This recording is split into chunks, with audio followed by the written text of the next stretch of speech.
కిటికీ తిప్పట్లే.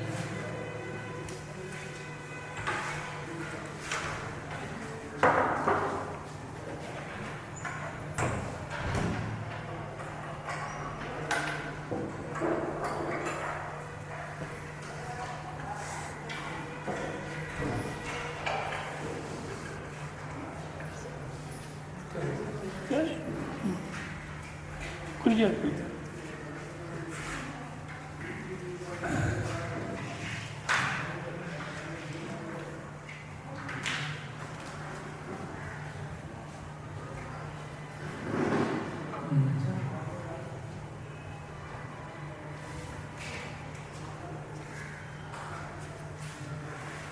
అంటే ఇక్కడ జరిగే కార్యక్రమం చాలా ఫలప్రదంగా ఉంది అని కనబడుతుంది. ఎందుకంటే మూడు రోజులకే 3.5 రోజులకి అందరూ ముక్తులు అయిపోతున్నారు. కొద్దిగా 10 మంది మిగిలినారు.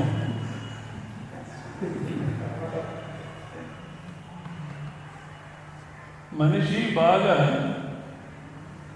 ఈ బంధన జీవితం బాగా అలవాటు పడండి జన్మల్లో. అక్కడి నుంచి విడిపించుకొని హాయిగా ఉంటే ఆ హాయిని తట్టుకోలేవు. నిజంగా ఏమంటారు, ఆ పని ఉంది ఈ పని ఉందని హాయిగా జీవించి తట్టుకోలేడు. కష్టమైతే అట్లా బాగా అలవాటు పడినాడు, బంధనానికి అలవాటు పడినాడు. అది ఆయనకు సరే ఇట్లే జీవితం అనిపిస్తుంది. ఇప్పుడు వస్తే కొంచెం హాయిగా ఉంటే ఏదో టైం వేస్ట్ చేసుకుంటున్నాను అని బాధపడతారు. ఆ ఇల్లు జ్ఞాపకం వస్తే మాయ లాగుతుంది. ఎవరికో చాలా ప్రాథమికంగా జీవనం చేస్తున్న భార్యాభర్తలు వాళ్ళకి 10 లక్షలు లాటరీ వచ్చింది. కానీ ఆ భార్య కొంచెం తెలివి, ఆమె యోచన చేస్తుంది, నా భర్త ఒక 1000 రూపాయలు కూడా చూడలేదు ఇంతవరకు, ఏదో కూలి చేసుకొని తింటున్నాము, 10 లక్షలు లాటరీ వచ్చిందంటే తట్టుకుంటాడో లేదో, ఏమైపోతుందో అని ఎట్లా చెప్పేదానికి అని ఆలోచన చేసి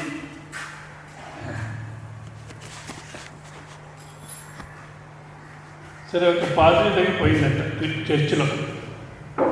ఇట్లా 10 లక్షలు లాటరీ వచ్చింది, మా ఆయన వెంటనే చెప్తే తట్టుకుంటాడో లేదో భయం అవుతుంది నాకు, ఎట్లా చెప్పేది, ఏం భయపడకమ్మా, సాయంత్రం పిలుచుకొని రా, నేను నిదానంగా ఆయనకు చెప్తాను, నువ్వేం భయపడకు అని చెప్పినాడు.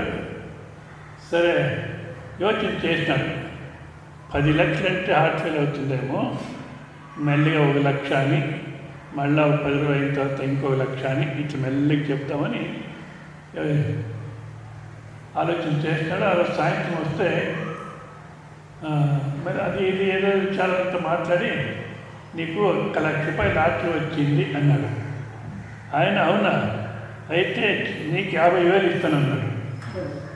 నీకు 50,000 ఇస్తానంటే ఆ పాత్ర హార్ట్ ఫెయిల్ అయ్యింది.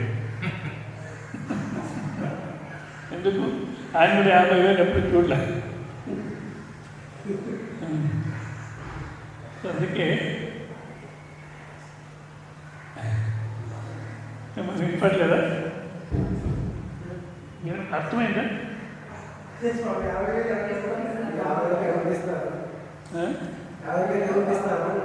ఎంత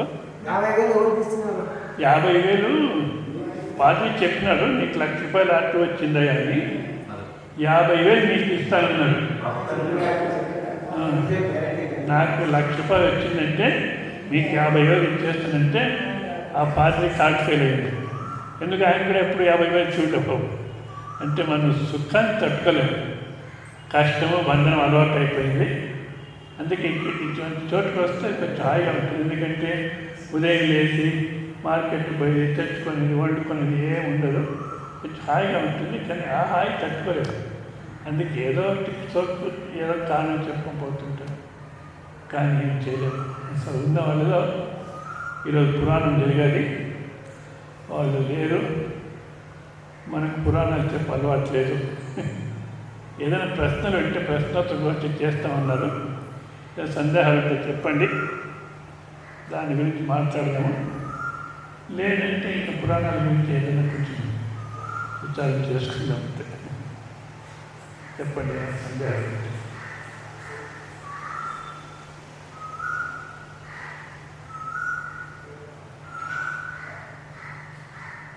సందేహాలు కూడా ఎందుకు రాదు అంటే, ఒకటి చెప్పింది బాగా అర్థమైపోయింది అంటే ఇంకేం సందేహం ఉంటుంది.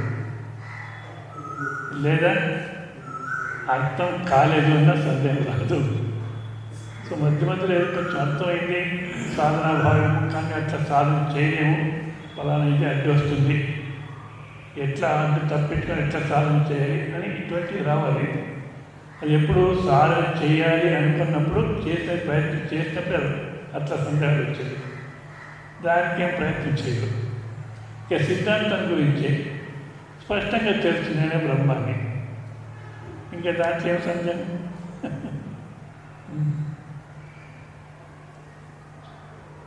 చెప్పండి ఆ సందేహాలు.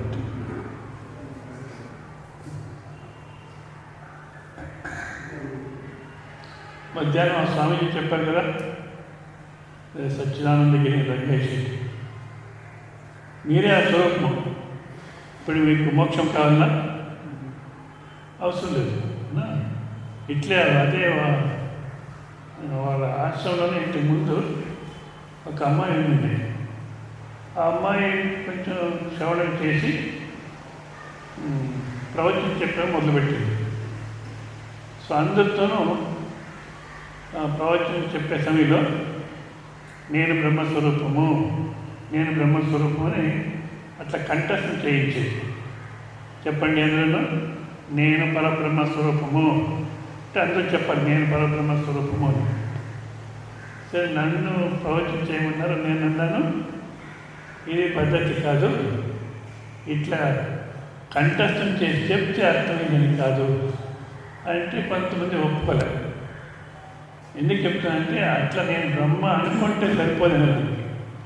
ఇప్పుడు అమ్మాయి సంపూర్ణంగా దీని నుంచి విడబడి దేని నుంచి వేదాంతుల వైరాగ్యం వచ్చి ఐఏఎస్ ఎగ్జామినేషన్ పోయింది, అది కూడా వద్దనుకుంది. అటువంటి అమ్మాయి మళ్ళీ ఇట్లా కంఠస్థం చేయించి మళ్ళీ ఇప్పుడు గృహజీవితంలో పోయింది. కంప్లీట్గా నేను అనుకుంది. అంటే వినేసి ఊరికి అట్లా శబ్దాలు చెప్తే ఏదో అవకాశం వచ్చేంత అట్లా ఉంటాము, అవకాశం వస్తే మళ్ళా మాయారాకం పోతుంది. చెప్పండి ఏదైనా సందేహాలు అంటూ మాట్లాడాలి. నిర్విశేషమైన సుషుప్తాత్మ నుంచి నిర్విశేషమైన సుషుప్తాత్మ నుంచి సవిశేషమైనటువంటి జగత్తు నిర్విశేషమైన సుషుప్తాత్మ నుంచి సవిశేషమైన జగత్తు ఎట్లా వచ్చింది? ఇది కూర్చోండి. నిర్విశేషమైన పరమాత్మ స్వరూపం నుంచి విశేషమైనటువంటి జగత్తు అంటే విధాలుగా కనబడేటువంటి జగత్తు ఎట్లా వచ్చింది అని ప్రశ్న. ఫస్ట్ నిర్విశేషమైన పరమాత్మ స్వరూపం జగత్తు వచ్చింది అని పెట్టుకునేసి ప్రశ్న వేస్తున్నారు అనా. ముందు జగత్తు వచ్చిందా లేదా వచ్చినట్టు కనబడుతూ ఉందా? ఇది వివేకం జరిగారు. ఎందుకంటే పరమాత్మ సృష్టి చేసినాడు అన్నప్పుడు సృష్టి చేయాలంటే నిమిత్త కారణ, ఉపాదాన కారణ, సహకారి కారణ మూడు ఉండాలి. అంటే ఇది ఇప్పుడు ఈ వస్తువు తయారు చేయాలంటే దీనికి ఆ స్టీలు ప్లాస్టిక్ అంతా ఉండాలి, అది ఉపాదాన కారణ. ఎట్లా చేయాలి అని యోచన చేసేవాళ్ళు నిమిత్త కారణ. ఆ మెషినరీ అదంతా ఏం వాడుతుందో అది సహకారి కారణ. ఇట్లా ఏదైనా సృష్టి చేయాలంటే ఈ మూడు ఉండాలి. ఇప్పుడు పరమాత్మ సృష్టి చేశాడు అన్నప్పుడు పరమాత్మ నిమిత్త కారణ, కానీ ఉపాదాన కారణం ఏదైతే ఉపాదాన కారణం పరమాత్మనే, సహకారి కారణం కూడా పరమాత్మనే. అవునా? ఉపాదాన కారణం అంటే కార్యం చేసే వస్తువు అన్నమాట. ఇప్పుడు కుమ్మరి కుండ చేశాడంటే ఆ మట్టి ఏ ఆకారంలో ఉందో అది ఇప్పుడు లేదు, ఒక కథ కూడా వస్తుంది ఉపనిషత్తులో కూడా. గురు శిష్యులు పోతుంటారు, సాయంత్రం ఉదయం పోయినారు, మళ్ళీ సాయంత్రం తిరిగి వస్తే ఆ కుమ్మరి ఇంటి దగ్గర పెద్ద మట్టి ఉండింది. చూస్తే సాయంత్రం మట్టి లేదు. ఎక్కడ పోయిన మట్టి ఏంటంటే ఇదే ఈ కుండ మూత బాణి, ఇదే ఆ మట్టి అన్నారు. అంటే ఉపాదాన కాను తన రూపాన్ని మార్చుకొని ఈ విధంగా తయారు కావాలి. ఇప్పుడు పరమాత్మని ఉపాదాన కారణం అంటే అప్పుడు పరమాత్మ తన ఒరిజినల్ స్థితిలో లేకుండా మారిపోయినాడు అని తీసుకోవాలి మనం. అట్లా మారిపోయినాడు, జగత్ సృష్టి చేస్తాడు విశేషంగా అంటే అప్పుడు ఇంకా ఆయన లేనేలేడు ఒరిజినల్ స్థితిలో. ఇంకా ఆయన ఎట్లా కనుక్కున్నది కనుక అట్లా సృష్టి పరిణామ సృష్టి ఇంకా ఏదో చెప్తుంటారు. ఏ సృష్టినూ సరిపోదు, మరి సృష్టి కాలేదు అనేదే. అయ్యే సృష్టి కాకుండా పోతే ఇది ఎట్లా కనబడుతుంది అంటే మన కళానుభవం చూసుకుంటే సృష్టి కాకపోయినా అయినట్టు మనం అనుభవిస్తున్నాము. ఇది అదే విధంగానా లేదా వేరే విధంగా ఉందా అని యోచన చేస్తే ఎటువంటి సృష్టినూ సరిపోదు. సృష్టి జరిగేదైతే ఉన్నది సృష్టి కావాలి, లేకపోతే లేనిది సృష్టి కావాలి. ఉన్నది సృష్టి అవుతుంది అంటే ఉండేది ఎందుకు సృష్టి కావాలి? లేని సృష్టి కావాలి, కానీ ఉండేది ఎందుకు కావాలి? ఇప్పుడు కొడుకు కోడలు ఉన్నారు, లేని మనవుడు వస్తాడా లేదా మళ్ళీ వాళ్ళే సృష్టి అవుతారా? మళ్ళీ లేని మనవుడే వస్తాడు అవునా? అదేవిధంగా లేనిదే సృష్టి అవుతుంది. కొంతమంది అట్లా అంటారు, లేనిదే సృష్టి అవుతుంది, అసత్కార్యవాదు. ఒక లేనిదే సృష్టి అవుతుంది అంటే 1 లీటర్ కెరోసిన్ ఆయిల్ ఇస్తాం, బాగా కాగబెట్టి వెన్న తీసి నెయ్యి చేయండి అంటే కెరోసిన్ ఆయిల్తో చేస్తాను సాధ్యమా? మరి దేంతో చేస్తాం? పాలతో. పాలతో ఎందుకు చేస్తాం? దాంట్లో ఉంది అంటే ఉండేదే సృష్టి అవుతుంది కొంతమంది, లేని సృష్టి అవుతుంది కొంతమంది. లేని సృష్టి అవుతుంది అంటే కెరోసిన్తో వెన్న తీయండి అంటారు, సరిపోదు. ఉన్నదే సృష్టి అవుతుంది అంటే లేని మనవుడు వస్తున్నాడు, కానీ ఉన్న కొడుకు కూడా మన సృష్టి కాదు. అంటే ఉన్నది సృష్టి అవుతుందన్నా తప్పు, లేని సృష్టి అవుతుందన్నా తప్పు, మొత్తంలో సృష్టి అవుతుందంటే తప్పు. మరి ఇదేమిది అంటే మాయా. జగత్తుకు వచ్చినాము, అది ఫస్ట్ సమస్య నిరూపణ చేసే సమయంలోనే ఇది వచ్చింది. ఫస్ట్ జగత్తుకు వచ్చినాము, సరే ఈ దృశ్య ప్రపంచాన్ని చూసినాము. తల్లి, తండ్రి, అవ్వ, తాత, బంధువులు, ఊళ్ళో జనాలంతా పరిగెత్తున్నారు, వాళ్ళ దగ్గర మనం పరిగెత్తున్నాం. వాళ్ళు ఎక్కడ పరిగెత్తున్నారు వాళ్ళకు తెలియదు, మనం వాళ్ళు వెంబడి పరిగెత్తున్నాం, మనకు తెలియదు ఎక్కడ పరిగెత్తున్నాం అవునా? కానీ వివేకం చేస్తే ఈరోజు మధ్యాహ్నం క్లాసులో జరిగింది కదా, సృష్టి శాశ్వతమైనటువంటి ప్రపంచం లేదు, సృష్టి అయిన ప్రపంచం లేదు, అవస్థలోనే ప్రపంచం కనబడుతుంది. అంటే ఉన్న పరమాత్మ స్వరూపాన్నే ఈ విధంగా చూస్తున్నాము. ఆ అంటే వివేకం చేస్తే ఈ దృశ్యరాశి తోపిక మాత్రమే అన్నప్పుడు పరమాత్మ ఏమి సృష్టి చేయలేదు, సవిశేషమైనది ఏది బయటికి రాలేదు.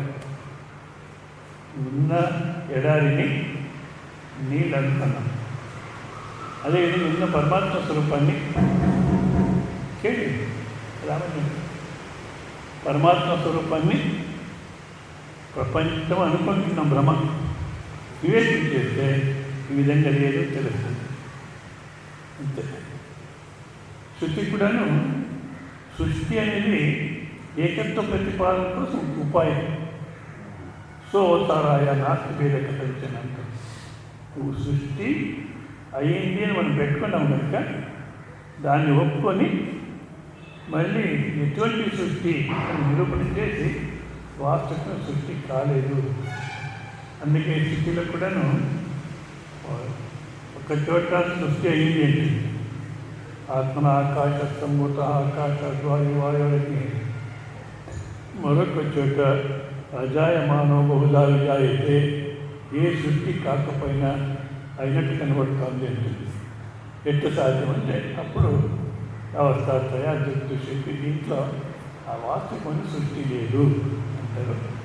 ఇంకా ఆ సమయంలో ప్రశ్న లేదు.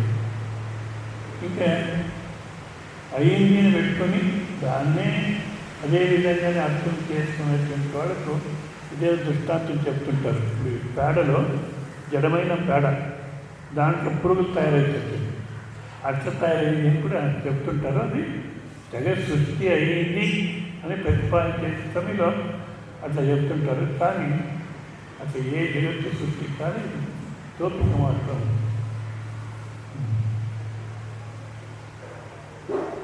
చెప్పండి వేరే ఏదైనా ఉంటే.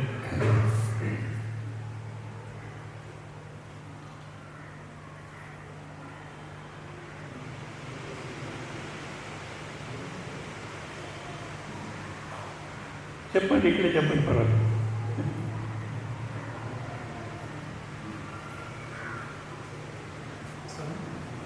కళల గురించి ఇక్కడ చెప్తాము, జాగ్రత్తల గురించి కళలో ఎందుకు చెప్పాలనుకుంటున్నామని మాట్లాడుతున్నాం. కళల గురించి ఇక్కడ వచ్చిన తర్వాత కళని చెప్తున్నాం అవునా. అదేవిధంగా కళలో దీన్ని కళ అనేస్తే సమస్య ఉండదు. కళలో ఈ ప్రపంచాన్ని ఇది మనసు తెచ్చుకొని ఇది కళ అని తీర్మానం అయిపోతే ఇంకా సమస్య ఉండదు అంటారు. అంతే కదా. కానీ మనం కళ నుంచి వచ్చి ఇప్పుడు కళ అంటున్నాము. ఈ జగత్ నుంచి అక్కడికి పోయినప్పుడు దీని గురించి మాట్లాడము అవునా. లేదా ఇది కళ అని మనకు అర్థమైపోతే ఆ సమయంలో ఇది సమస్య లేదు. కానీ ఎందుకు అట్లా జరగదంటే అవస్థలో కనబడేటువంటి ప్రపంచము సత్యమనే మనకు అనుభవానికి వస్తుంది. సత్యంగా లేకపోయినా సత్యం అనిపిస్తుంది. ఎప్పుడైతే బుద్ధి దాన్ని సత్యం నిశ్చయం చేసిందో అటువంటి మొదటి జగత్తు ఒప్పుకోదు. మళ్ళీ అక్కడ ఏం చేస్తుంది, ఇది సత్యం అని జాగ్రత్తను పెట్టుకొని అవస్థలో కనబడేటువంటి ప్రపంచాన్ని ఆ అవస్థలో ఉన్న బుద్ధి సత్యమని పెట్టి జాగ్రత్త ప్రపంచం పెట్టుకొని మరొక కళా నిద్రను అక్కడ కూడా ప్రిఫర్ చేస్తుంది. సో ఇంకో జాగ్రత్త అవస్థ ఉంది అని ఒప్పుకోదు. అంటే రెండు జాగ్రత్త అవస్థ లేని లేదు. ఆ స్వరూపము అవస్థగా కనబడింది, సత్యమని అనుభవించినాము. అది వెళ్ళిపోయింది, ఇంకోసారి కనబడింది, దాని సత్యమని అనుభవిస్తున్నాము. అంతేగాని ఆ బుద్ధి మరొక సత్య ప్రపంచం ఉంది అని ఒప్పుకోదు. అట్లే వికల్పం చేసింది. ఇది జాగ్రత్త, మరొకటి కళానిగా ఉంది, కళ్ళలో కూడా చెప్తుంటుంది దాని జాగ్రత్తను పెట్టుకుని. అందుకని మరొక ప్రపంచాన్ని గురించి మాట్లాడదు. మరొక ప్రపంచం లేని లేదు. ఈ ప్రపంచం ఉన్నప్పుడు వేరే ఏ ప్రపంచం లేదు. కానీ ఇక్కడ జాగ్రత్త ఉంది, కళ అని జాగ్రత్త కళా నిద్ర అని ఈ బుద్ధిని కల్పన చేస్తుంది. సో అక్కడున్న బుద్ధి అట్లా కల్పన చేస్తుంది కనుక ఈ జగత్ కనుక రెఫర్ చేయదు. చెప్పండి.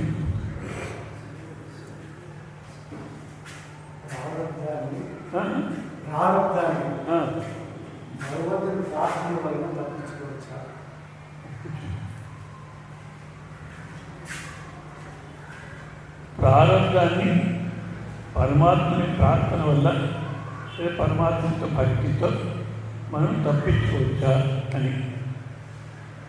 ఒకటి ప్రారంభం అనుభవించే తీరాలి అంటారు. అనుభవించే తీరాలి.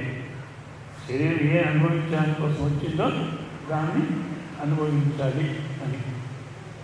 దాంట్లో ఏం చెప్తుంటారు, ఈ ప్రారంభ కర్మలో ఏదైనా ప్రాయశ్చిత్త కర్మతో పోయేటటువంటిది ఉంటే దాన్ని ప్రాయశ్చిత్త కర్మతో పోగొట్టుకోవచ్చు. అట్లా ప్రాయశ్చిత్త కర్మతో పోగొట్టుకొని లేదు అనుభవించే తీరాలని దాన్ని తప్పించగలరు. ఇదొకటి. కానీ పరమాత్మని భక్తి చేసి మనము అంతఃకరణ తయారు చేసుకొని ఈ తత్వం తెలుసుకుంటే ప్రారంభమే లేదు అనే నిశ్చయం అవుతుంది. జ్ఞాని అయిన మనకి ప్రారంభం శరీరమే లేదంటే ఇంక ప్రారంభం ఎక్కడ? సో అసలు తత్వదృష్టితో మనం ప్రారంభం తప్పించుకోవచ్చు. ఏదైనా కొంచెం చెప్తుంటారు, ఫలానా ప్రాయశ్చిత్తం చేయండి ఇది సరిపోతుందని. అట్లా ఏదన్నా ఉంటే ప్రాయశ్చిత్తంతో పోయేటువంటిది ప్రాయశ్చిత్తం తప్పించుకోవచ్చు. లేకపోతే తప్పకుండా మనం అనుభవించే తీరాలి. సరే, ఒకవేళ పరమాత్మను మనం భక్తితో ప్రార్థన చేసినా కూడా ఏ విధంగా ద్రౌపది అవమానం జరుగుతుంటే కౌరవ సభలో కృష్ణ కృష్ణ అని ప్రార్థన చేసింది. కానీ ఒక చేతితో చీర గట్టిగా పట్టుకుంది. కృష్ణ కృష్ణ అంటే కృష్ణ చూసినదట. తను తాను రక్షణ చేసుకుంటుంటే నేను పోవాల్సిన అవసరం లేదు, ఎందుకు ఒక చేతితో భద్రంగా పట్టుకోండి కదా, నేను పోవాల్సిన అవసరం లేదు, కొనాకు ఒక స్థితి వస్తుంది నేను రక్షణ చేసుకోలేను అన్నప్పుడు కృష్ణాన్ని 2 చేతులు పైకి ఎక్కిందట. అంటే సంపూర్ణ సమర్పణ భావంతో మనం ప్రార్థన చేసినప్పుడు అప్పుడు కృష్ణ యోచన చేశాడట, ఇప్పుడు నేను పోవాలి, ఎందుకంటే అన్నితా చండం నాస్తేని ప్రార్థన చేస్తూ ఉంది, ఇప్పుడు నేను పోవాలి. అయినా ఆమె ప్రారంభంలో ఇప్పుడు ఆమె పనికొచ్చేటువంటి పుణ్యం ఏదైనా ఉందా అని ఆలోచన చేశాడట. ఏదో జన్మంలో ఈ 2 రకాలుగా చెప్తుంటారు. ఏదో ఒక సాధు గంగా నదిలో స్నానం చేస్తుంటే కౌపినం నీళ్ళలో పోయింది, పైకి వచ్చేదానికి చాలామంది ఆడవాళ్ళు ఉంటే వచ్చే సరికాదని అట్లే ఉన్నాడు. ఆ ఒక బాధ చూసి ఈమె తన చీరను దానం చేసినట్టు కొంచెం కట్ చేసి దానం చేసింది. ఆ పుణ్యం ఇప్పుడు రక్షణకు వచ్చింది అని. అంటే మనం చేసినటువంటి పుణ్యంతో ఏది అనుభవించాలో అది అనుభవిస్తాము, పాపంతో ఏది అనుభవించలేదో అది అనుభవిస్తాము. మళ్ళీ అదే కృష్ణ ప్రసంగం తీసుకొని ద్రౌపది ప్రసంగం ఇంకో విధంగానే చెప్తుంటారు. కృష్ణునికి ఎప్పుడో ఒకసారి పండు తొలగేటప్పుడు ఏమో బట్టన్ వేలికి దెబ్బ తగిలి రక్తం వస్తుంటే అప్పుడు తన కొంగు కట్ చేసి అక్కడ సేవ చేసిందట. ఆ వస్త్రం, చిన్న వస్త్రం ఇప్పుడు ఆమెకు రక్షణకు వచ్చింది. మొత్తంలో ఏది అనుభవించడానికి వచ్చిందో దాన్ని అనుభవించాలి. ప్రాయశ్చిత్తంతో తప్పించుకొచ్చే భక్తితో ఉంటే మళ్ళీ మన పుణ్యంలోనే ఏదైనా ఉండాలి. ఆ సమయానికి పనిచేసేటువంటి పుణ్యం అది లేదంటే తత్వదృష్టితో మనం వచ్చినప్పుడు ఇంకా ఏ ప్రారంభం లేదు, శరీరము లేదు. కానీ వేరే వాళ్ళు చూస్తుంటారు, అయ్యో స్వామీజీని బాధపడుతున్నారు కదా, రమణ మనిషి బాధపడుతూ ఉంటే మీకు ఈ బాధ ఉందా లేదా అని అడిగినారట. నీకేమనిపిస్తుందబ్బా అంటే మీరు బాధపడినట్టుంది అంటే నేను కూడా అంత బాధపడినట్టుంది కానీ నేనేం బాధపడలేదు అన్నారట. అంటే రాని దృష్టితో శరీరం లేదు, ప్రారంభం లేదు. వాళ్ళని మనం అజ్ఞాన దృష్టితో చూసినప్పుడు వాళ్ళు బాధపడుతున్నారు అంటాము, కానీ వాళ్ళ స్థితి మనకు అర్థం కాదు. సో ప్రారంభం తత్వదృష్టితోనే తప్పించుకోవడానికి సాధ్యం, కానీ సంపూర్ణంగా లేకపోతే సంపూర్ణంగా తప్పించుకోలేము.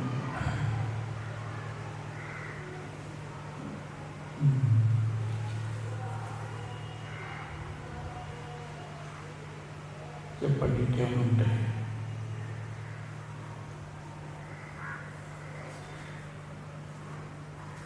సామాన్య విశేష భావ ప్రక్రియ. సామాన్య విశేష భావ ప్రక్రియ.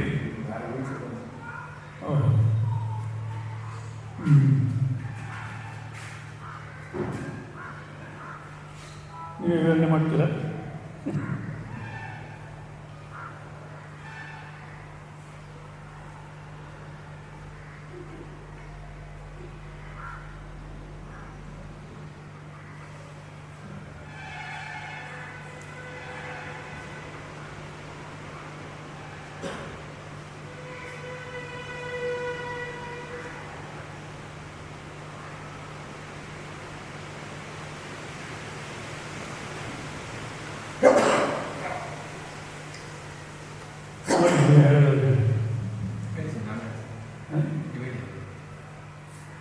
సామాన్య విశేష భావ ప్రక్రియ. ఈ యూత్లో నైష్కర్మ స్థితిలో అదే ప్రక్రియ తీసుకున్నారు, సామాన్య విశేష ప్రక్రియ అని. అంటే సామాన్యంగా ఏదైతే అవిద్యలో మనకు కనబడుతుందో దానంతా తీసేసి విశేషమైంది అంటే సామాన్యంగా వ్యక్తం కాని స్వరూపం ఏదో దాన్ని మళ్ళీ అనుభవం చూపెట్టి సామాన్య విశేష ప్రక్రియ అని సంక్షిప్తంగా.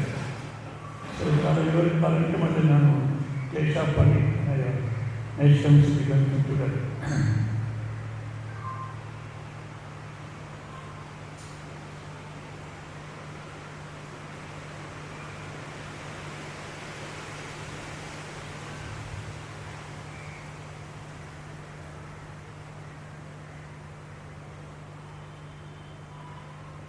నెక్స్ట్ చెప్పండి. ఈ చైతన్య సామాన్యం, చైతన్య సామాన్యం తెలుసు.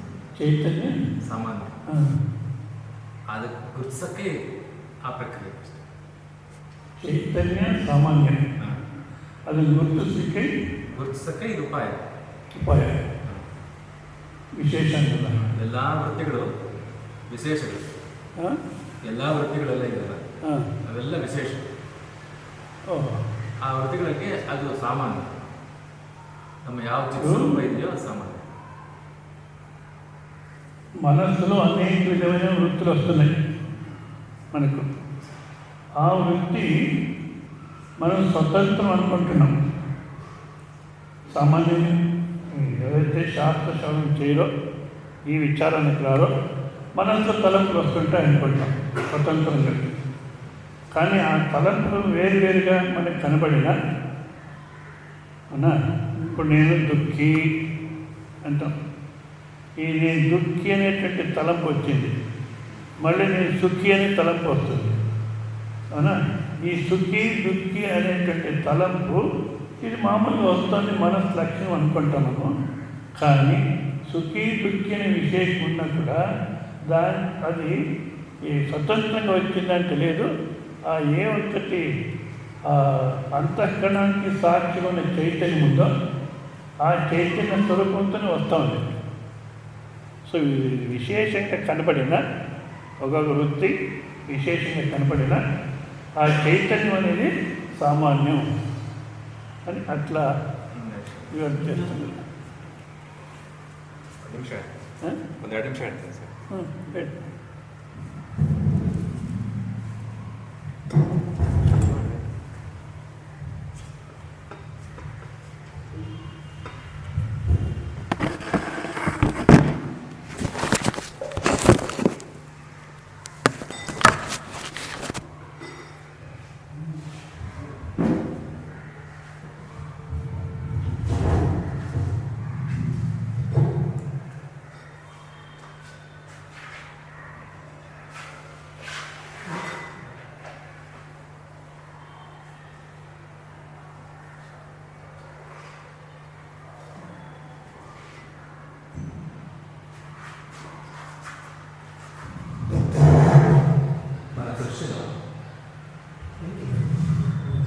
ఎన్నో వస్తువులు, ఎన్నో జంతువులు, జీవరాశులన్నీ చూస్తుంది.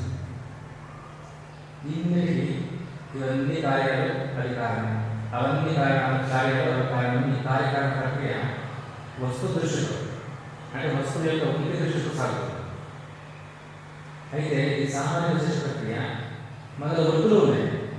వస్తువులే కాకుండా వృత్తులు ఉన్నాయి. మన రకరకాల వృత్తులు. నాకు ఆ వస్తువు తెలుస్తుంది, ఈ వస్తువు తెలుస్తుంది, ఆ శబ్దం వింటున్నాను, లేదా ఈ స్పర్శను తెలుసుకుంటున్నాను, ఆ రూపాన్ని గుర్తిస్తున్నాను, ఇట్లాంటి వృత్తులు. సుఖాన్ని అనుభవిస్తున్నాను. ఇట్లా అనేక వృత్తులను దృష్టిలో పెట్టుకుంటే కార్యకారణ ఈ ప్రక్రియ ఇక్కడ మనకు కనిపిస్తుంది. ఇది చిత్, అక్కడ సత్ప్రధాన దృష్టి, అంటే అస్తిత్వాన్ని ప్రధానంగా పెట్టుకొని అన్ని వస్తువులకు అస్తిత్వం ఉంది నొప్పుకొని అన్ని వస్తువులకు ఏది కార్యం చూస్తూ పోతే బట్టియే కార్యం, ఇదంతా కార్యం. ఆ బట్టికి ఆపస్ జరుగు. ఇట్లా కార్యకారణ సాగుతుంది. అంటే వస్తువులు ఉన్నాయి ఒప్పుకొని సాగే ప్రక్రియ కాదు కదా. వస్తువులే కాకుండా అయితే మన వృత్తులు ఉన్నాయి. ఆ వృత్తులు ఇన్ని విశేషాలతో ఉన్నాయి. ఇదంతా సామాన్యంగా సాగుతూ ఉంటాయి. ఈ కార్యకారణ ప్రక్రియ ఏ వస్తువు దగ్గర ఆగిపోతుందో అదే వస్తువు దగ్గర ఈ విశేష సామాన్య ప్రక్రియ కూడా అక్కడ ఆగిపోతుంది. ఏది దాన్ని మనం పరమ కారణమో ఇక్కడ కూడా అది పరమ సామాన్యం. అదేవిధంగా పంచకోశ ప్రక్రియలో ఆనందం, ఈ వస్తువులో ఆనందం, ఆ విషయాల ఆనందం, మళ్ళీ ఎక్కడో ఏ స్థానంలోనే ఉండే వాళ్ళ యొక్క ఆనందం, స్వర్గంలో ఉండే దేవత ఆనందం, కర్మదేవానంద, ఇంద్రస్యానంద, బ్రహ్మానంద, ఇట్లా ప్రజాపతి ఆనంద. ఈ దైవ దృష్టిలో పంచకోశ ప్రక్రియ. ఈ పంచకోశ ప్రక్రియ ఆనందం అంటే అనేక రకాల ఆనందాలు ఉన్నాయి. అన్ని ఆనందాలకు ఇవన్నీ విచారిస్తూ పోయేది ఏ ఆనందంలో అంతమైపోతుందో అది పరమానందం.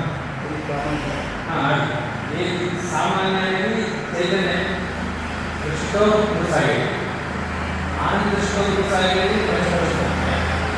అస్తిత్వాన్ని పెట్టుకొని కొనసాగేది రాయకాండం. ఏ ప్రకృతిలోనైనా మనకు పరమానందం, పరమ చైతన్యం, పరమాస్తి ఈ మూడు ప్రకృతిత్వాన్ని అక్కడే ఆరంభిస్తాయి.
ಎಲ್ಲದರಲ್ಲೂ ಸಾಮಾನ್ಯವಾಗಿ ತಾಮ್ರ, ಆದರೆ ಅಂಡೆ ಚಕ್ರ ವಿಶೇಷ.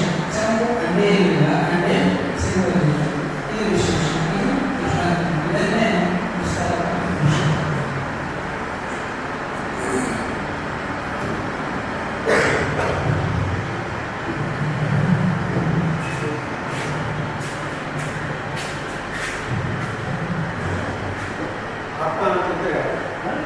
ಆತ್ಮ ಪ್ರತಿಯೊಂದು ಜೀವಿಗಳಲ್ಲಿ ಅದರದ್ದು ಚೆನ್ನಾಗಿ ಏನೇನು ದೇಹಕ್ಕೆ ಅನುಗುಣವಾಗಿ ಕೂಡ ಬೇರೆ ಬೇರೆ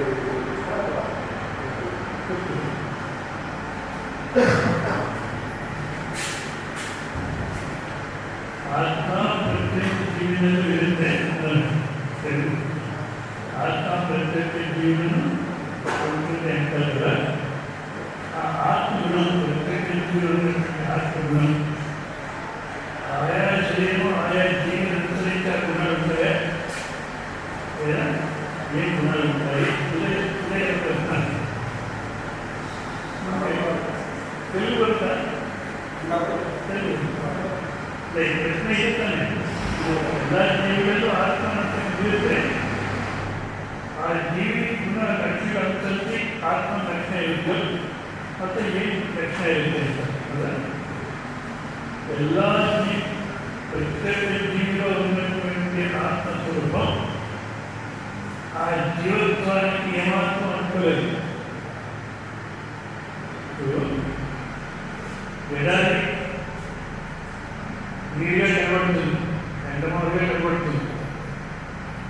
ఆ నీరు ఎడారి పని చేస్తుందంటే నీరే లేదా మనకంత భ్రమపడుతుంది.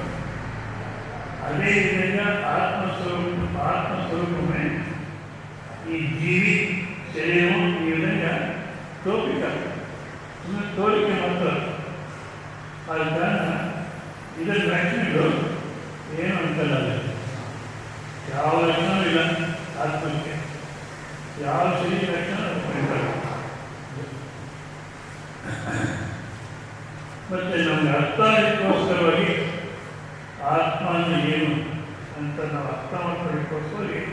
యదాప్నోతి యదా ఆదత్తే యచ్చాస్తి విషయాన్ని యస్యాస్తి సంతత అభావః స ఆత్మేతి ನಿತ್ಯತೆ.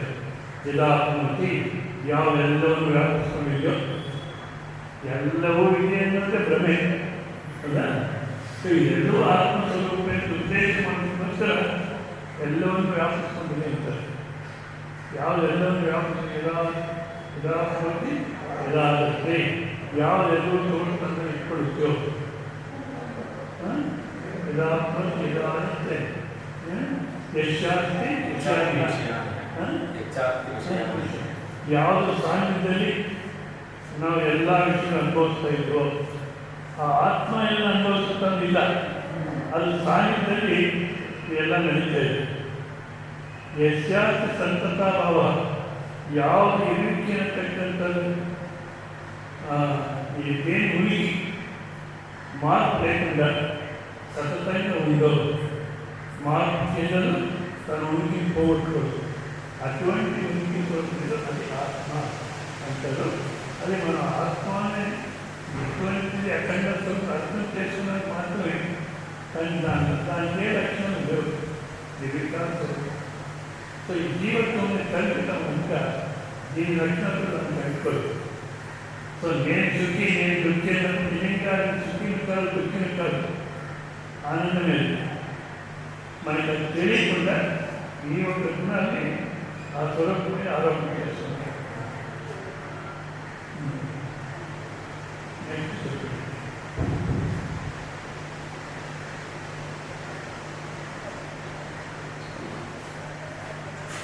ಹಿಂದೂ ಧರ್ಮ ಮತ್ತು ಬೇರೆ ಧರ್ಮಕ್ಕೆ ಏನು ಭಿನ್ನ ಏನು ವ್ಯತ್ಯಾಸ ಇದೆ, ಆ ಹಿಂದೂ ಧರ್ಮದಲ್ಲೇ ಉಪಧರ್ಮಗಳೇನಾದರೂ ಇದೆಯಾ?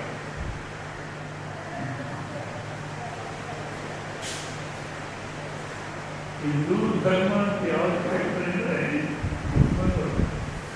ಈ ಸನಾತನ ಧರ್ಮ ಅಂತ ಹೇಳಿದ್ದು ವೇದೋಕ್ತವಾದಂಥ ಧರ್ಮ, ಅದನ್ನು ಹಿಂದೂ ಧರ್ಮ ಅಂತಾರೆ. ಯಾಕೆ ಕರೀತಾರೆ ಅಂದರೆ ఎందుకంటే చెప్తున్నారు అంటే ఎవరో పార్సీ దేశం వాళ్ళు వాళ్ళకి హిందూ అనేది కాదు లేదా హిందూ అన్నారు, దాన్నే మనం తొలగేస్తున్నాం హిందూ ధర్మం. కానీ ఆ సనాతన ధర్మం ఏదో ధర్మంలో ఉపమతాలు లేవు. అది ఒక మతం కాదు, మతం అంటే అభిప్రాయం. సో సనాతన ధర్మ ఈరోజు మతం కాదు, మరి ఉన్న వస్తువు ఏదో దాన్ని అర్థం చేస్తుంది. సనాతన అంటే అర్థం చేస్తారు, శాశ్వతమైన వస్తువు ఏది తెలుస్తుంది తెలియజేస్తుందో అది సనాతన ధర్మ.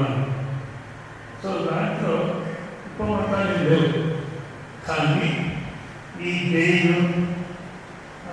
జైనిజము అదొకటే ఈ మతం హిందూ మతంలో ఉందని అంటారు. జైనిజము బుద్ధిజం అంతా హిందూ మత సంప్రదాయమే, సంపూర్ణంగా వేరే ఉండేది. క్రిస్టియానిటీ తర్వాత ముస్లిమ్స్ వీళ్ళు సంపూర్ణంగా వేరు. ఇది ఈ లక్షణాలు అక్కడ ఉన్నాయి అని అంటారు. మూలతాలు తీసుకుంటే బుద్ధిజంలో భగవాన్ బుద్ధ ఏమన్నాడు, అహంకారానికి ప్రారంభం చేసుకుని మొత్తం దృశ్యరాశి జగత్తంతా శూన్యము అంటే ఉన్నట్టు కనబడటానికి లేదు. దీన్ని మీరంతా తీసేసిన తర్వాత ఏది మిగులుతుందో దాని గురించి ఏం చెప్పలేము అని అంతవరకు పూర్తిగా శూన్యం అంటే ప్రపంచం శూన్యమని నామూలు పాత్ర లేదు. ఇది లేదు అర్థం చేసుకుంటే ఏది మిగులుతుందో ఏదుందో దాన్ని శబ్దాలతో చెప్పలేము అన్నారు. ఆ అర్థంతో తీసుకుంటే ఏం తేడా ఎక్కువ తేడా కనబడదు. మళ్ళీ జైనిజంలో ప్రతి ఒక్కరు వాళ్ళు సాధన చేసుకుని ఆ అఖండ స్వరూపము నేను ఆ బ్రహ్మస్వరూపాన్ని అర్థం చేసుకోవాలి, కానీ అది తప్పితే వేరే ఏ దేవుడు లేదు ఉంటారు. మన దాంట్లో కూడాను దాన్నే బ్రహ్మ దేవుడు ఉంది. కానీ అది అర్థం చేసుకున్న కోసం అంతకన్నా తయారు చేయడానికి మళ్ళీ అదే స్థితి సాకార రూపాన్ని కల్పన చేసి నేను సాధన కోసం వస్తుంది. అది జైనంలో ఒప్పుకోరు. జైనంలో ఒప్పుకోరు, బుద్ధిజంలో ఆ సాధన, ఆ నామరూపాత్మకమైనటువంటి కల్పన ఒప్పుకోరు. లేకపోతే వాళ్ళు చెప్పింది మాత్రం ఆ ఫైనల్ ఏం చెప్తున్నారో అది ఈ తత్వవతి తత్వవతి. తర్వాత ఇంకా ముస్లిమ్స్ వాళ్ళు చెప్పేది చూస్తే మామూలు పైన ఏమన్నారు, దేవుడికి మీరు ఆకారం చేయలేదు, నిరాకారమైన ఆకారం చేసేది కాదన్నమాట. సో అంతవరకు కొంత కరెక్టే. కానీ వీళ్ళేం చేస్తారు, ఆకారం అంతా పగలొట్టే మొదలుపెట్టారు. ఎవరైతే ఆకారాలు అనుకొని అదే దేవుడు దాంట్లో నిండిపోయారో వాళ్ళు ఈ సనాతన ధర్మానికి శంకర వేదాంతానికి అన్యాయం చేశారు. ఇప్పుడు శంకరంలో శంకరాచార్య ఒప్పుకున్నారు, కానీ వాళ్ళ తత్వం అంతా ఏమన్నా ఒప్పుకున్నారో జరుగుతుంది అక్కడ అంటే. సో ఎవరైతే సాకార రూపాన్ని శంకరాచార్య ఒప్పుకున్నారో వాళ్ళు జోక్ చేస్తారంటో, ఎవరైతే ఒప్పుకోలేదో వాళ్ళు అంతే. సో హిందూ మతంలో మతం లేవు. ఎందుకంటే ఆ సనాతన ధర్మం తీసుకుంటే మొత్తం జగత్తులో చేసినటువంటి ఒక ధర్మం, దాంట్లో మతాలు లేవు. దాని నుంచే కొంచెం తేడాగా వచ్చి బుద్ధిజము, జైనిజము. ఇంకా తప్పితే తర్వాత వచ్చింది సూఫీ ఫిలాసఫీ, జైన్ ఫిలాసఫీ. వాడు కూడాను నిరాకార శరీరానికి వివేచన స్వరూపం అనేది వాళ్ళు చెప్పుకుంటారు. కానీ బోధన క్రమం ఉండదు వాళ్ళలో. జైనిజంలోనూ బోధన క్రమం లేదు, బుద్ధిజంలో బోధన క్రమం లేదు. మన జైన్ ఫిలాసఫీలో, సూఫీ ఫిలాసఫీలో బోధన క్రమం లేదు. మన పరిషత్తులకు అధ్యారోప పోలాలను ఈశ్వరుని గురించి అనేటువంటి బోధన క్రమం లేదు.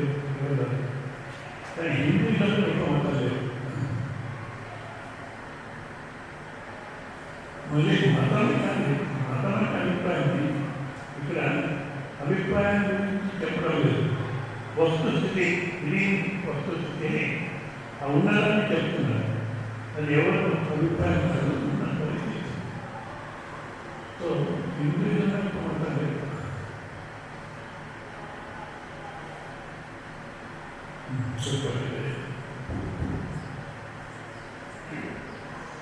శంకరాచార్య స్వామి అనేక ప్రక్రియలు చెప్పినాడు కదా, మనం అవస్థాత్రయ ప్రక్రియ ద్వారానే తెలుసుకోవాలని మన చెప్పినాడు.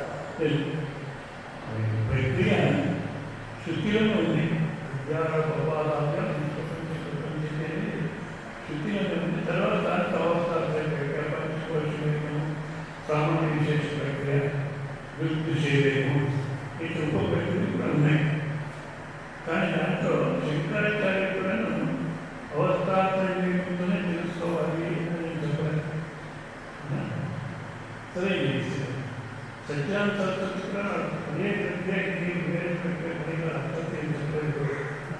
కానీ అవస్థాత్రయం ఏమవుతుందంటే ఈ జగత్ విజ్ఞానాన్ని కళ అనుభవంతో తీసేయరు. కళ ఏ విధంగా అనుభవిస్తున్నామో అదేవిధంగా ఇది కూడా అని కళ అనుభవంతో ఈ మెరుగు ప్రపంచం విద్యాన్ని అర్థం చేసుకోవచ్చు.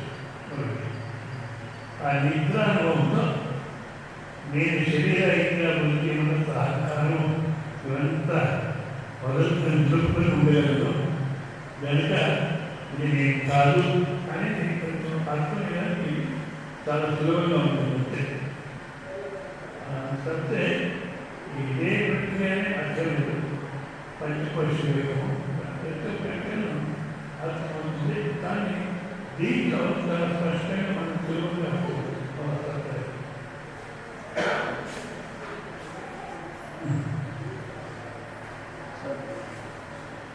గీతామకరణంలో స్థితప్రజ్ఞ సాభాష అన్నట్టు ఈ జాగ్రత్తలో తెలుసుకోకుండా జాగ్రత్తలో సత్యనని నమ్మి స్థితప్రజ్ఞకి ముఖ్యుడు రాక వింటారు.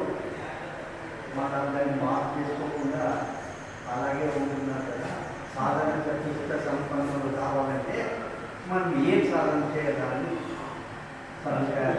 చిత్తప్రజ్ఞ చెప్పే సమయంలో చిత్తప్రజ్ఞ కా భాష అన్నారు. సమస్య ఏంటంటే జాగ్రత్త నమ్మి కూర్చున్నాం కదా, మార్పు చెందడం లేదు. ఇది జాగ్రత్త నమ్మి కూర్చుంటే ఇది సత్యమని నమ్మినారు కదా, మార్పు రావడం లేదు కదా, ఎందుకు అంటే చిత్తప్రజ్ఞ కా భాష అని చెప్పినారు. ప్రశ్నాత్మకంగా చిత్తప్రజ్ఞ కా భాష అని చెప్పారు. జాగ్రత్త అవసరం అనుకుంటూ అధ్యాస ఆరోపణ చేసుకొని స్థిరంగా దృఢ సంకల్పం చేసుకోవచ్చు తత్వాన్ని. అంటే మనం జాగ్రత్త అవసరంగా ఉంటూ స్థిరంగా అట్లా తత్వం తెలుసుకుని ఎట్లా మనం చిత్తప్రజ్ఞ లక్షణానికి పోయేది ఎట్లా అని ఇప్పుడు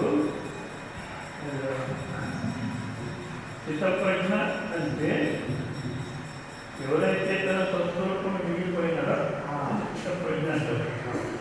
ఇప్పుడు మనము ఇట్లా జాగ్రత్త సంసారి ఆలోచించేవాడు మనం ఏ విధంగా చిత్తప్రజ్ఞానికి పోయేది అది కానీ ప్రశ్న. ఎట్లా పోయేది ఫస్ట్ ప్రారంభంలో నేను చెప్పని ఏం జీవితం చేస్తున్నాం ఇప్పుడు అంటే డబ్బు సంపాదన చేసి పెళ్లి చేసి జీవితం చేస్తున్నాం.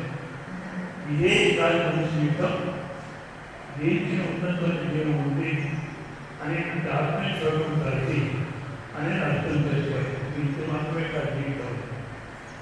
ఆత్మస్వరూపానికి మనం అర్థం చేసుకోవాలంటే ఇట్లా శ్రవణం చేయాలి. ముందుగా ఆ స్వరూపం అది వెంటనే అర్థం కాదు కనుక మనం ఏం చేయాలి?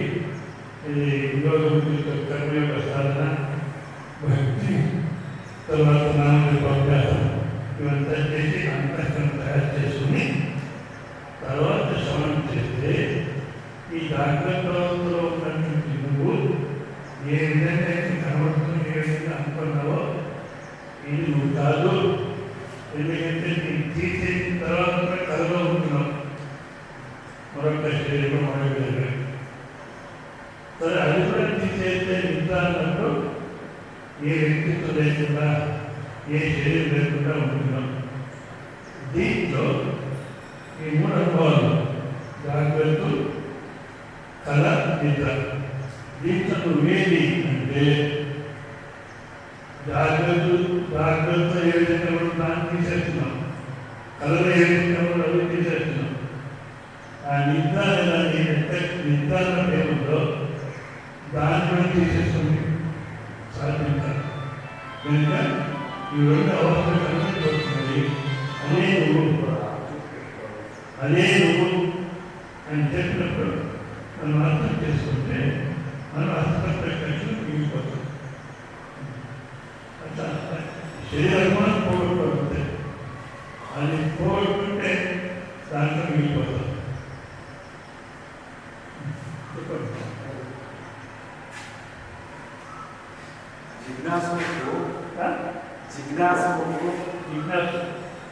జిజ్ఞాసుడు అన్ని ప్రక్రియల పరిచయం ఉండగా ఏదైనా ఒక ప్రక్రియను క్షుణ్ణంగా తెలుసుకుంటే స్వస్వరూపంలో మిగిలేదానికి అవకాశం ఉంది.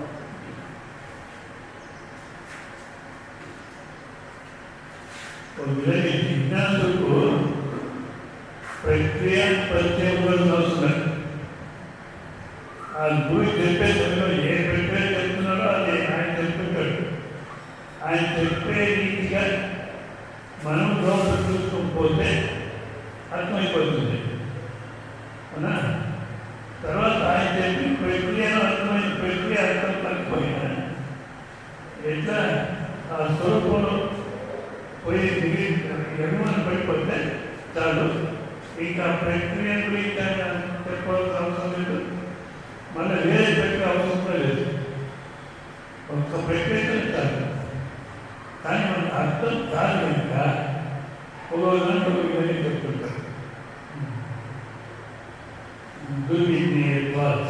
తెలుసుకునేది కష్టం కనుక తెలుసుకునేది కష్టం కాదు. ఎందుకు 10 మంది స్నానానికి ఒక కథలో దశమోసి నువ్వే పదవాడు అంటే ఎంత సులభం అర్థం చేస్తుంది. అంతే సులభము నువ్వే బ్రహ్మ అన్నట్టు అర్థమయ్యే అంతే సులభం అంటారు. దశమస్య పరిజ్ఞాని స్వస్య బ్రహ్మాత్మ విజ్ఞాని ఇది వేదాంతమి నువ్వే బ్రహ్మ నువ్వే పదవాడు అన్నప్పుడు అర్థం చేసి ఎంత సులభము అంతే సులభం నువ్వే బ్రహ్మ అంటే అర్థమయ్యే. ఎందుకు కష్టం ఏంటంటే వారే పదవాడైనా 9 మందిలోనే మనస్సు ఉంది. 9 మందిలోనే మనస్సు అక్కడే ఆసక్తి ఉంది కనుక వారే పదవాడైనా ఆ సమయం లేకపోయింది. మనమే ఆనంద స్వరూపం బ్రహ్మస్వరూపమైనా 9 మందిలోనే మనస్సు మనకు కూడా. ఏ 9 మంది?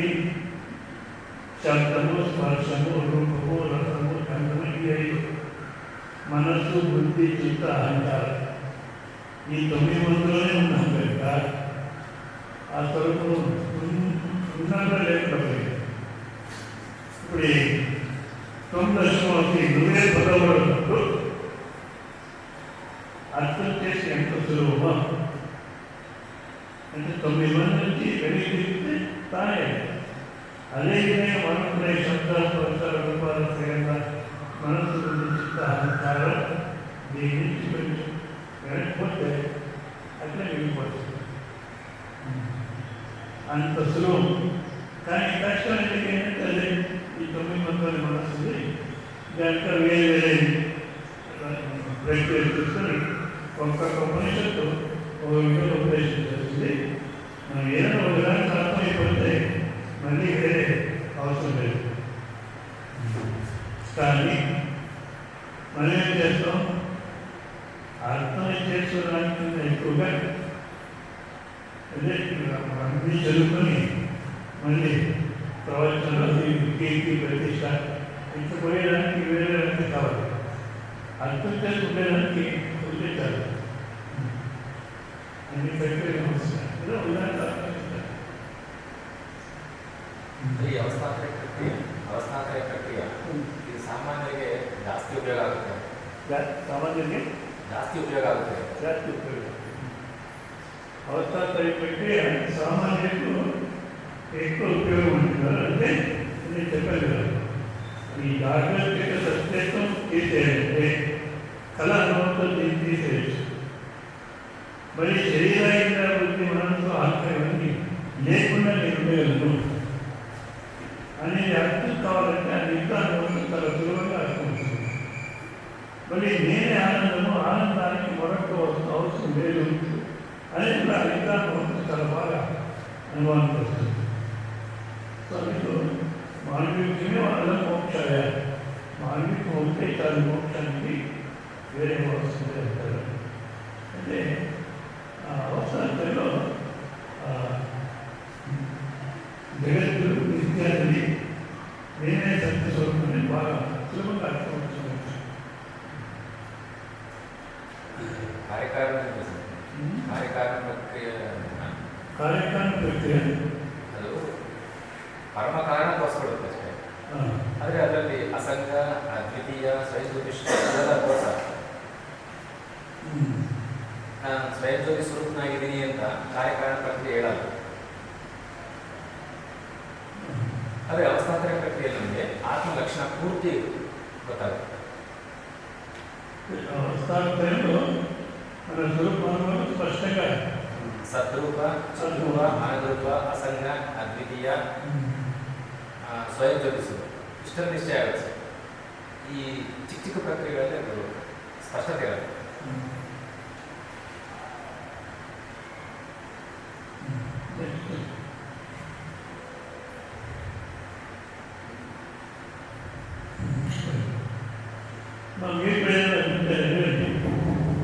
మళ్ళా మగవాడికి ఆన్సర్ చేస్తారు, మాకేం ఆన్సర్ చేస్తారు మీరు అడిగారు. అది అనుకోరు, అడిగేది అనుకోరు. వాళ్ళకే చెప్తాను అంటే అడిగారు.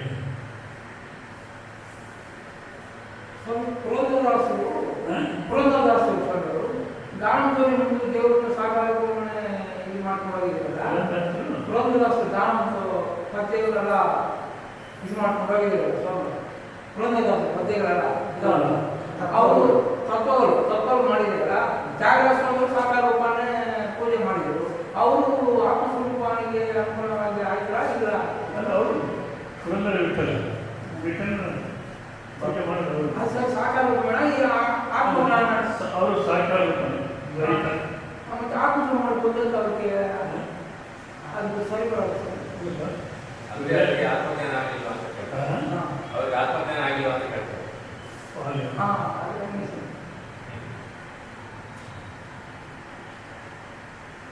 ಆತ್ಮಜ್ಞಾನ ಅವರು ನಾನೇ ಅದು ಅಂತಕ್ಕಂಥದ್ದಾಗಿ ನಮ್ಮ ಸ್ವರೂಪ ಅದು ಅಂತ ಯಾವ ಕೀರ್ತಿಗೆ ಹೇಳಿಲ್ಲ, ಯಾವ ಕೀರ್ತನೆ ಹೇಳಿಲ್ಲ. ಯಾವುದೇ ಕೀರ್ತನಲ್ಲಿ ವಿನೋದಿ ಹೊಂದಿದೆ. ಆ ದ್ವೈತ ಸಂಪ್ರದಾಯದಲ್ಲಿ ಭಕ್ತಿಯಿಂದ ಅಹಂಕಾರ ಸಮರ್ಪಣೆ ಮಾಡಿದ್ದಾರೆ. ಸೊ ಕೆಲವು ಅವರ ಸ್ವಲ್ಪ ಇರ್ತದೆ, ಕೆಲವು ಅಂತಲೇ ತಗೊಂಡಿದ್ದಾರೆ. ಅವರು ಆತ್ಮಜ್ಞಾನವನ್ನು ಮಾಡಬೇಕಂತ ಇದು ಕಾರಣ ಅಂದರೆ ನಾನೇ ಆ ಸ್ವರೂಪ ಇತರ ಸ್ವರೂಪ ಅಂತ ಹೇಳಿಲ್ಲ. ಆತ್ಮಜ್ಞಾನ పొందలేಕೆ ಸರ್ ಅವರು ಆ ಥರ ಮಾಡ್ಕೊಂಡು ಹೋಗಿದ್ದಾರೆ. ಅವರಾಗಲಿ ಇನ್ನೊಬ್ಬರಾಗಲಿ ಆ ಥರ ಮಾಡ್ಕೊಂಡು ಆತ್ಮಜ್ಞಾನ పొందೋದು ಹೇಗೆ? ಅಲ್ಲ, ಹಾಗಲ್ಲ. ಕೆಲವು ಜನಕ್ಕೆ ನಮ್ಮ ಸಿಗುತ್ತೆ, ಇವ್ರಿಗೂ ಆಗಿರ್ಬೋದೇನು, ಬಟ್ ನಮ್ಗೆ ಆ ಥರ ಏನು ಸಿಕ್ಕಿಲ್ಲ. ಇವಾಗ ಭಕ್ತ ನೀರ ಭಕ್ತ ನೀರ ಹಾಗೆ ಹೇಳ್ತಾರೆ, ಕೃಷ್ಣ ದರ್ಶನ ಆಯಿತು, ನನಗೆ ಮೋಕ್ಷ ಸಿಕ್ತು, ಶಾಂತಿ ಬಂತು ಅಂತ ಹೇಳಿಲ್ಲ. ಮತ್ತೆ ಏನು ಹೇಳ್ತಾರೆ, ಸುಖಗಾಯಲೇ ಭವಸಾಗರ ದಾಟಬೇಕು ಅಂತಿದ್ದೆ, ಭವಸಾಗರ ಮುಗಿ ಹೋಯಿತು. ಯಾವಾಗ ಮುಗಿ ಹೋಯಿತು? ಕೃಷ್ಣ ದರ್ಶನ ಆಯಿತು, ಅನುಭವಿಗೆ ಬಂದಿಲ್ಲ. ಮತ್ತು ಗುರು ದರ್ಶನ ಆಯಿತು, ಆ ಗುರುವಿಂದ ಭವಸಾಗರ ಇದ್ದಿರಾಯಿತು. ಅಂದರೆ ಆಕೆ ತನ್ನ ಆತ್ಮಸ್ವರೂಪ ಅರ್ಥ ಮಾಡಿಕೊಂಡು ಸ್ವಲ್ಪ ಕಾಣುತ್ತೆ. ಆಮೇಲೆ ಇದು ಇದರಲ್ಲಿ ಪೂರಿ ಜಗನ್ನಾಥ್ ಅಲ್ಲಿ ಭಕ್ತರು ಹೆಸರುನಾಥ ಹೇಳ್ತೀನಿ, ಅವರು ಕೂಡ ಅಷ್ಟೇ. ಎಷ್ಟು ಭಕ್ತಿ ಅಂದರೆ ಭಜನೆ ಮಾಡ್ಕೊಂಡು ಹೋಗ್ತಾ ಇದ್ರೆ ಪೂರಿ ಜಗನ್ನಾಥ್ ಅವ್ರ ಮೇಲೆ ಓಡ್ಬರೋದು. ಚೈತನ್ಯ ಮಹಾಪ್ರಭು ಸರಿ. ಒಂಥರ ಆ ಥರ ಭಕ್ತಿನಲ್ಲಿ ಇರ್ತಾರೆ. ಒಂಥರ ಯಾವುದೋ ದೇವಸ್ಥಾನಕ್ಕೆ ಹೋಗ್ತಾರೆ, ಅಲ್ಲಿ ವಿಠೋಬಕ್ಕೆ ಅಂತ ಒಬ್ಬರು ವಯಸ್ಸಾಗಿರುತ್ತೆ. ಅವರು ಶಿವಲಿಂಗ ಮೇಲೆ ಕಾಲಿಟ್ಕೊಂಡು ಮಲಗಿರ್ತಾರೆ, ಗೋಡೆ ತಲೆ ಇಟ್ಕೊಂಡು ಶಿವಲಿಂಗ ಮೇಲೆ ಕಾಲಿಟ್ಕೊಂಡು ಮಲಗಿರ್ತಾರೆ. ಇವರು ಭಕ್ತರು ತಾನೆ ಬೈ ದೇವರ ಮೇಲೆ ಕಾಲಿರ್ತಾರೆ, ತೆಗಿ ಕಾಲು ಅಂತಾರೆ. ಅವರೊಬ್ಬ ಅಧಿಕಾರಿ ಅಂತ ಗೊತ್ತೇನೋ ಅವ್ರಿಗೆ, ಅಧಿಕಾರಿ ಉದ್ದೇಶ ನನಗೆ ವಯಸ್ಸಾಗಿದೆ, ಕಾಲು ನಾನು ಎಷ್ಟು ಬೇರೆ ಕಡೆ ಇದ್ದಾರೆ, ನೀನು ನನ್ನ ಕಾಲು ಬೇರೆ ಕೈ ಬರುತ್ತಾರೆ. ಕಾಲು ಪಕ್ಕಕ್ಕೆ ಇಡ್ತಾರೆ, ಅಲ್ಲೊಂದು ಶಿವಲಿಂಗ ಬರುತ್ತೆ. ಸುತ್ತಲೂ ತಿರುಗಿಸ್ತಾರೆ, ಏನು ಇರ್ತಾರೆ, ಕನ್ನಡ ಶಿವಲಿಂಗ ಬರುತ್ತೆ. ಸಿದ್ಧಿಗಿರ್ತವ್ರಿಗೆ.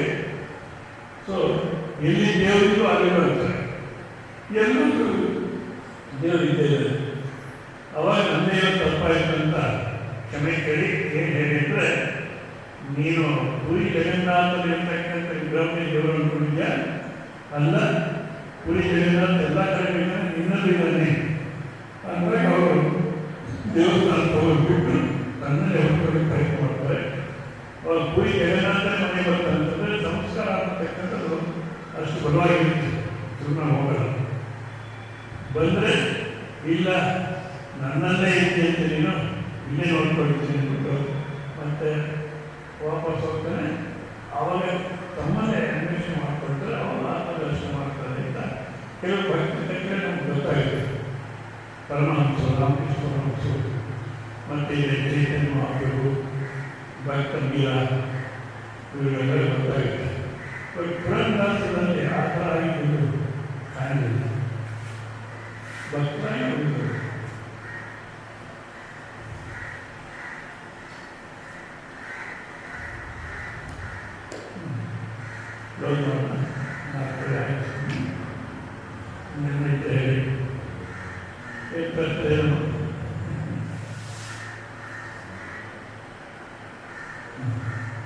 ಓಂ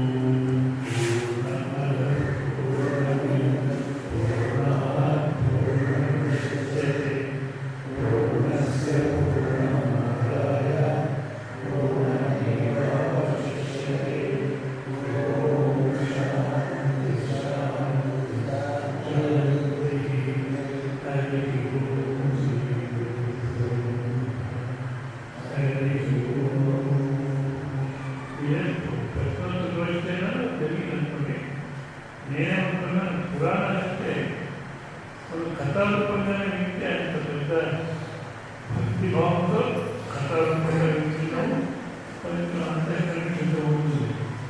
కానీ ఆ ఒక్కొక్క పాత్రను దేనికి అన్వయిస్తుంది అనే అధ్యాత్మికంగా చెప్తే బాగుంటుంది. కొన్ని ప్రసంగాలు చెప్తాను.